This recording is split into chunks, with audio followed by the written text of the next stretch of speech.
Jesus e o Evangelho à luz da psicologia profunda, de Joana de Ângeles, psicografada por Divaldo Pereira Franco, capítulo 4. A ingenuidade medieval explicava que as estrelas fulgurantes no infinito eram lâmpadas mágicas para iluminarem a noite por misericórdia de Deus. O conceito geocêntrico do universo expressava o limite imposto pelo grau de desenvolvimento cultural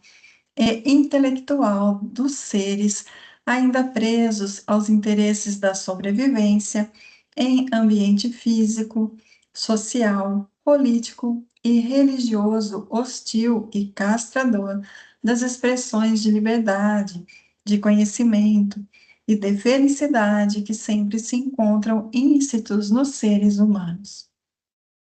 Os dogmas perversos naquela cultura ainda primitiva, na qual predominava a força do poder temporal, mesclado com o religioso disfarçado nas sombras coletivas dos dominadores, impediam a compreensão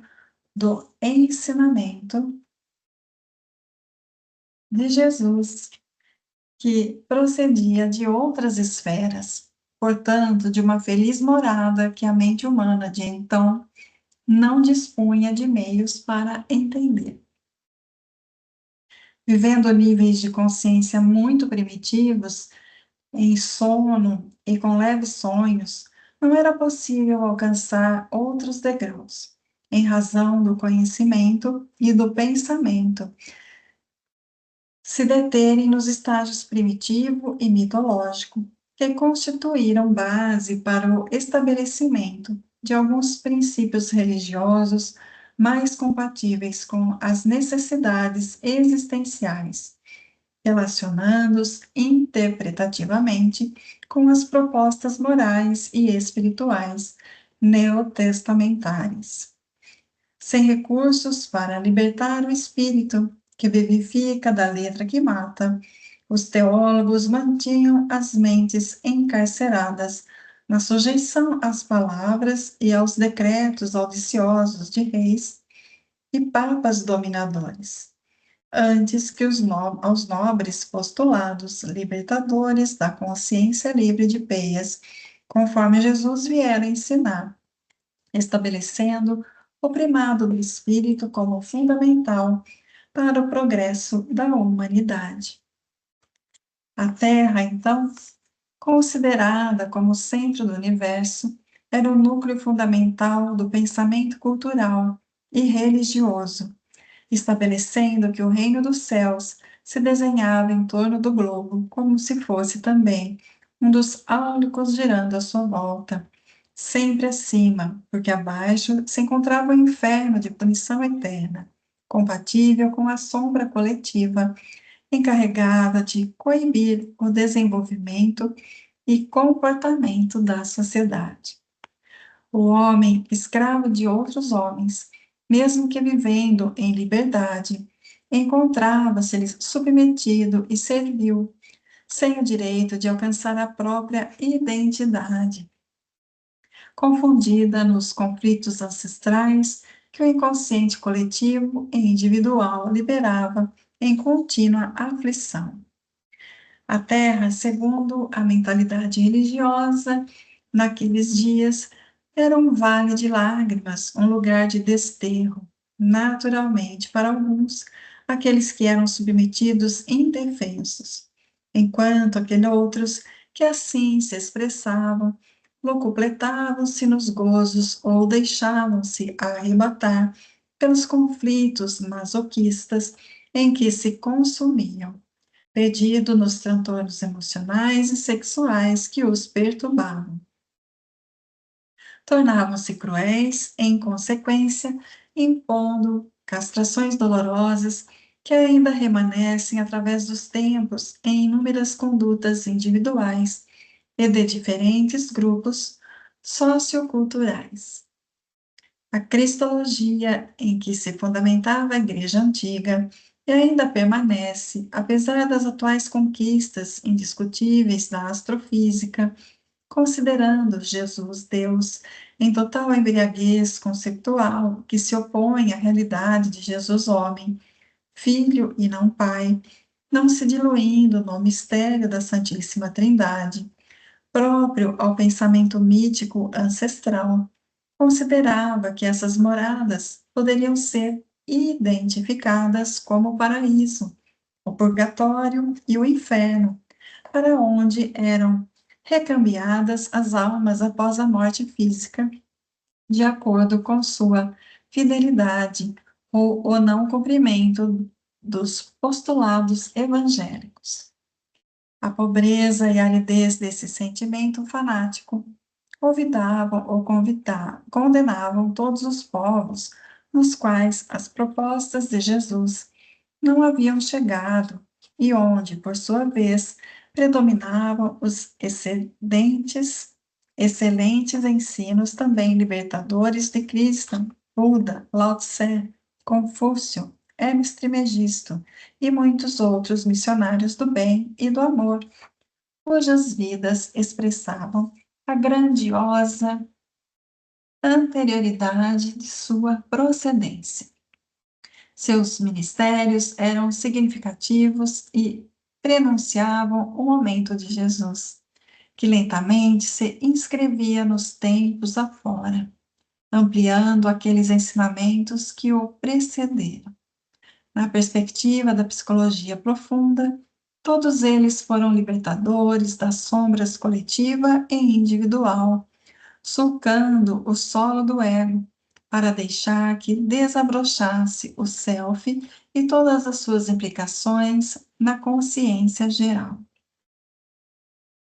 Psicoterapeutas especiais preconizavam o amor e a sabedoria como métodos essenciais para a plenitude,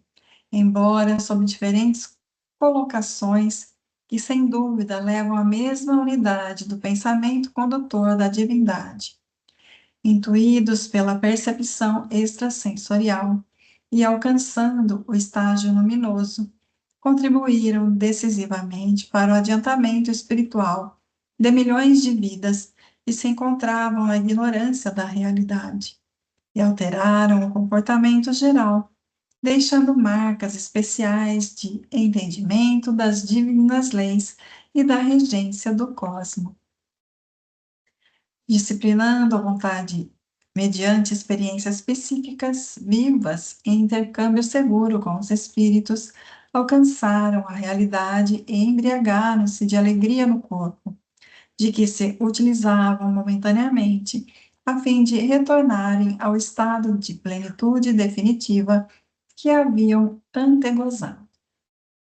Na meditação e na educação dos instintos, conseguiram desprender-se parcialmente dos elos retentivos da matéria, mesmo enquanto a habitavam, trazendo das esferas vivas, por onde transitavam as mais belas lições de harmonia e de felicidade, que constituíam motivo e atração para o retorno, após a execução dos compromissos vivenciados no mundo. Jesus o sabia e denominou-os como ovelhas que não pertencem a este rebanho,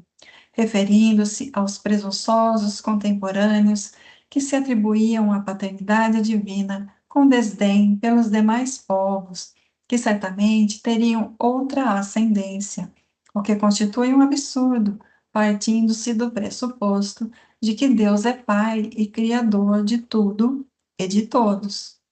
A existência terrena deve ser vivenciada com prazer e emoção,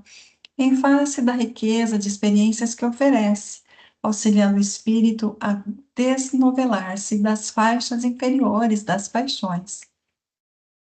Não se trata do prazer que se afigura como vício, crime ou hediondez, mas da conduta daquele que o frui, não se deixando devorar pelo hedonismo imediatista, mas experienciando o júbilo dos gozos que estimulam o avanço e compensam os cansaços e desaires dos empreendimentos humanos. Jesus, homem, não apresentou métodos, técnicas, condutas especiais para conseguir-se o reino.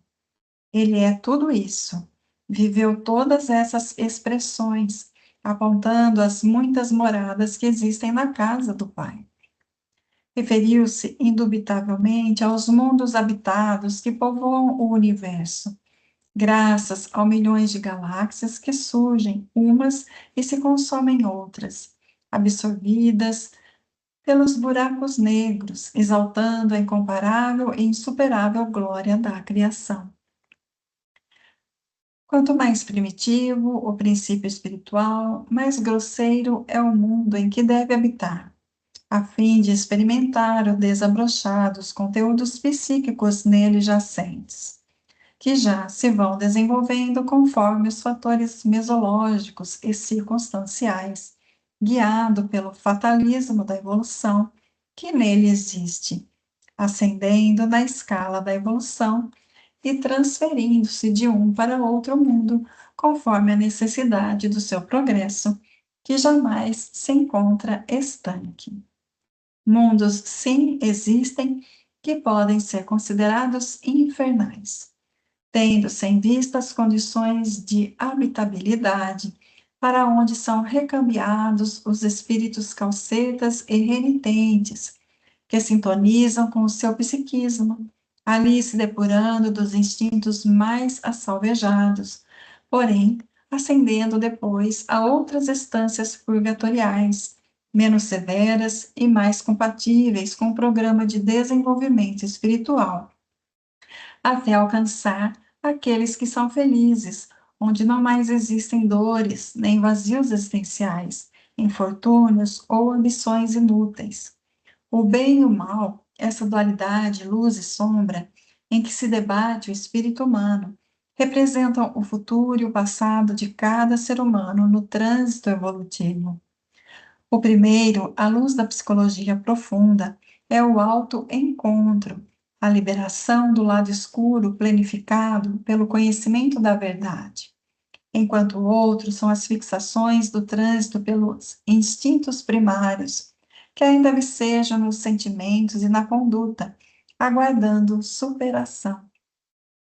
Examinando-se o planeta terrestre, onde se debatem as forças do bem e do mal, constatamos ser ele uma escola de provas e de depurações, cujas lições de aprimoramento ocorrem mediante o império do sofrimento, mas que podem converter-se ao impositivo do amor em conquistas permanentes felicitadoras. Na razão direta em que o self predomina sobre o ego, e as lições de Jesus são essenciais a essa mudança, a essa superação de paixões menos materializados, se torna o espírito que aprende a aspirar a mais altas especulações e conquistas, ambicionando o infinito. Procedente de outra morada ditosa e superior à terrestre, denominada Reino dos Céus, Jesus, homem, exemplo de amor e de abnegação, sem subterfúgios e com decisão, veio convidar as suas criaturas a segui-lo, pois que somente assim alcançariam Deus pelo conhecimento e pelo sentimento, integrando-se no psiquismo superior que dele dimana. Com toda a justeza, portanto, considerando a ignorância humana, e elucidando quanto à necessidade da plenitude, explicitou que há muitas moradas na casa de meu pai, em convite subliminar, ao mesmo tempo, direto, para que todos se empenhassem por alcançá-las.